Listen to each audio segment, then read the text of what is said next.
E um homem foi preso depois de tentar matar a facadas a ex-mulher em Belo Horizonte. O filho do casal também foi ferido depois de confrontar o pai. O crime aconteceu um dia depois da lei do feminicídio ter sido sancionada.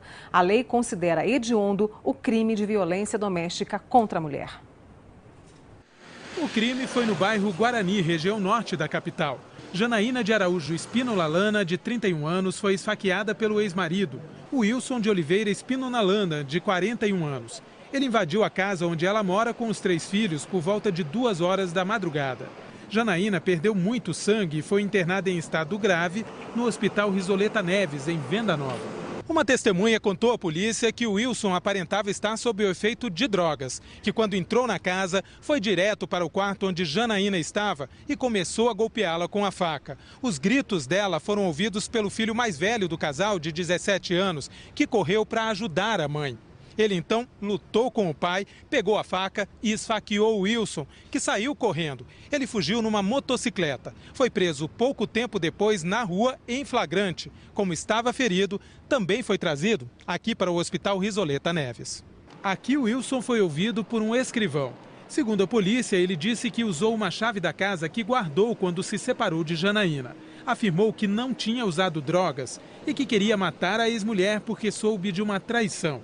De acordo com a delegada, o Wilson foi autuado em flagrante e vai ser indiciado por tentativa de feminicídio. É crime hediondo, né? É inafiançável, ele vai ser encaminhado ao presídio após ele ser liberado do hospital.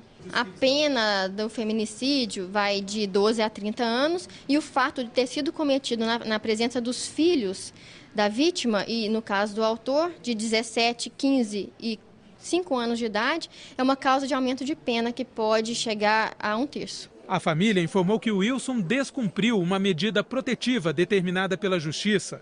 Este é o primeiro caso de feminicídio no estado. Quem é capaz de agredir verbalmente, é capaz de agredir fisicamente, é capaz de fazer coisa pior, porque é da índole da pessoa. Então vai mudar para as pessoas pensarem 2 vezes antes de cometer as agressões, antes de voltar e fazer novamente, né? Janaína passou por cirurgia e está em estado grave. O marido dela, ferido na barriga, também passou por cirurgia. E mais um caso de violência doméstica na região. 2 irmãos foram presos ontem em Paracatu. Segundo a Polícia Militar, durante uma ronda, os policiais viram uma senhora sendo agredida. O agressor era o filho da vítima. Ao perceber a presença da polícia, ele entrou na residência e se recusou a sair. O irmão do jovem chegou ao local e começou a agredir os policiais. Todos receberam atendimento no hospital municipal e foram liberados. E a gente faz hoje um debate sobre esses casos que a gente cansa, né, de noticiar aqui e sobre a nova lei do feminicídio. Comigo estão a delegada da Delegacia Especializada de Atendimento à Mulher, a doutora Juliana Machado, a presidente do SOS Mulher, Cláudia Cruz, e também a historiadora e fundadora do SOS Mulher, Cláudia Guerra. É um avanço? Já começo com essa pergunta.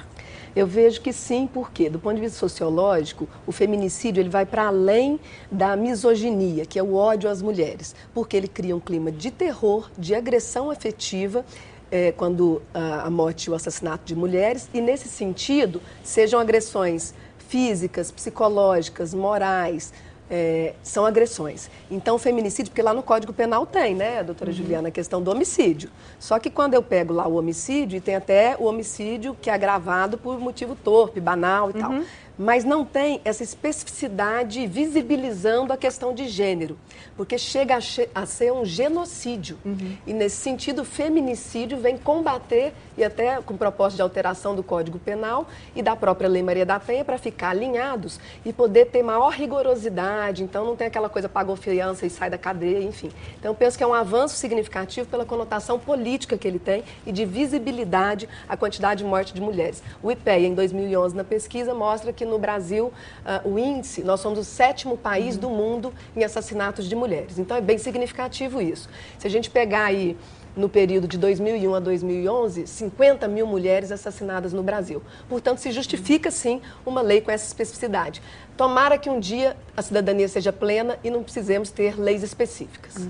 Vai ser difícil cumprir? Muitos especialistas, pelo que eu li, disseram que talvez essa lei seja muito complicada de cumprir, doutora Juliana. Eu acredito que não, talvez quando seja cometido discriminação de gênero, porque daí eu acredito que vai haver uma dificuldade comprovar, mas em relação à violência doméstica, não vejo dificuldade nenhuma. Não, e a pena aumentando para 12, 30 anos e considerando crime hediondo, vai deixar muito mais tempo o agressor atrás das grades, muito mais tempo a vítima protegida mesmo do agressor. Então, todo o mecanismo para conseguir uma progressão de regime, tudo isso fica dificultado por ser um crime hediondo. Em relação à violência doméstica, eu não vejo dificuldade para ficar tipificado, não.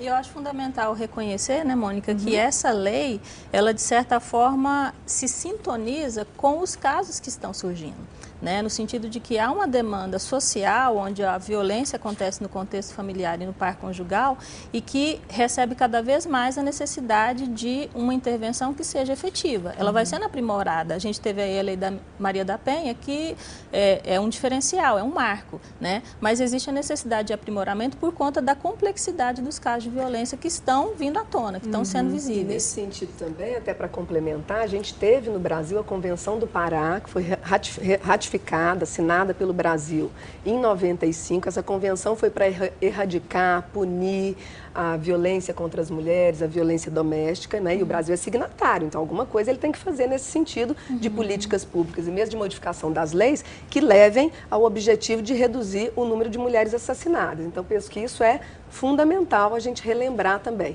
Tem 3 tipos aí que a gente pode falar de feminicídios, né? O mais íntimo, que é o que a gente trabalha muito no SOS Mulher e Família, a partir de violência conjugal, violência doméstica.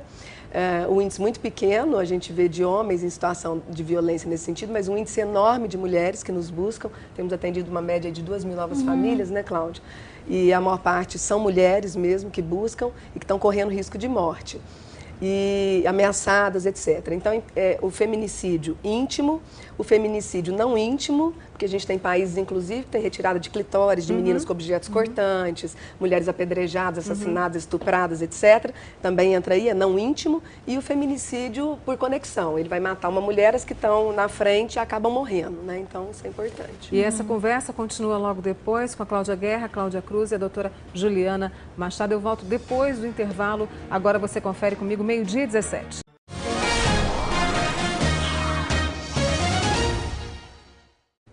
Estamos de volta com uma discussão sobre a nova lei do feminicídio sancionada esta semana pela presidente Dilma Rousseff. As estatísticas mostram que de 2000 a 2010, mais de 40% das mulheres foram assassinadas dentro de casa. Comigo, a delegada Juliana Machado, a presidente da SOS Mulher, Cláudia Cruz, e a fundadora do SOS Mulher e historiadora Cláudia Guerra. Bom, a gente estava discutindo aqui durante o intervalo essa questão, para não se confundir, né, doutora Juliana, essa questão do feminicídio, a Lei Maria da Penha. Eu queria que você explicasse um pouquinho para a gente. Eu já vi alguns comentários de que os crimes cometidos no âmbito da violência doméstica familiar passaram a ser crimes hediondos. Não. O que passou a ser crime hediondo é o homicídio, feminicídio, agora, né, já está na lei, com esse foco, cometido em razão do âmbito de violência doméstica familiar e razão da discriminação de gênero. Então, aqueles crimes de lesão corporal, ameaça, por mais que estejam amparados pela Lei Maria da Penha, não são crimes hediondos. E a ameaça, você estava dizendo que, às vezes, para a mulher é muito mais pesado, assim, porque é um medo constante. A gente vê que as mulheres vivem numa situação ameaçadas anos, então aquilo causa um terror, as mulheres ficam amuadas, e aquilo lá, às vezes, traz um sofrimento maior do que uma agressão uma vez, do que uma ameaça a vida inteira. E daí tem maiores danos. E para complementar isso que a doutora Juliana está falando, né, Mônica, a continuidade da relação, ela vai criando condições para que esses ataques cotidianos e sutis, eles prevaleçam, né? Então, eu entendo que a lei, né, ela vem justamente fazer esse recorte, né? Ou seja, que tipo de crime está sendo cometido numa situação que é diferenciada, onde, por exemplo, a relação afetiva, ela cria brechas para que haja uma aproximação e uma troca, não necessariamente daquilo que é agradável, mas também do que é desagradável, né? E no final das contas, o evento maior, que é o crime com a morte de alguém, parece que ele é um evento que se destacou e não tem nada a ver com o histórico anterior. E tem, né? Ou seja, a morte ela acaba sendo resultado de um processo de convivência marcado por situações de violência. Por outro lado, Mônica, eu fico muito preocupada porque a questão das políticas públicas, governamentais ou não governamentais, o nosso é não governamental, mas nem sempre há uma infraestrutura, e a doutora Juliana com certeza confirma, para acompanhar essa mulher em situações de ameaça, nem sempre há uma viatura disponível para... Imagina, se o índice é tão alto, né? E aí nós temos em Uberlândia, e é preciso cada vez mais ela ser visibilizada, articulação com essa rede de enfrentamento à violência, a Casa Abrigo Travessia, né, que foi reativada e que precisa ser um local, porque lá é sigiloso, seguro para essa mulher com seus filhos menores de idade, em risco de morte, poderem ser abrigados e ali serem fomentadas políticas públicas para eles serem promovidos, porque não é lugar só de comer e dormir, é um lugar das pessoas serem promovidas por uma equipe interdisciplinar. Então é fundamental, o SOS Mulher e Família pode encaminhar, avaliar junto com a Delegacia de Mulheres, porque aí tem o registro, né, porque é situação de risco, e é importantíssimo esse lugar funcionar. Ainda se tem medo de buscar ajuda? É muito difícil um caso em que a mulher procura, a delegacia procura ajuda e foi o primeiro episódio de violência. Não violência física, de qualquer tipo de violência. A gente percebe que existe um histórico e por diversos motivos a vítima não denuncia, vai até chegar ao ponto que não aguenta mais. Mas mesmo assim, depois de tudo isso, às vezes a vítima ainda, por medo, desiste. Esse mês agora de março, nós soubemos, discutimos na redação, em Londres eles fizeram uma campanha com um outdoor e a mulher com parte do rosto roxo. E a cada vez, a cada motorista que passava, a cada pedestre que passava e olhava para aquele outdoor, o roxo ia sumindo, ou seja, como que as pessoas podem denunciar também, né? Se eu sou vizinha de uma pessoa que está sofrendo um tipo de agressão, eu posso denunciar?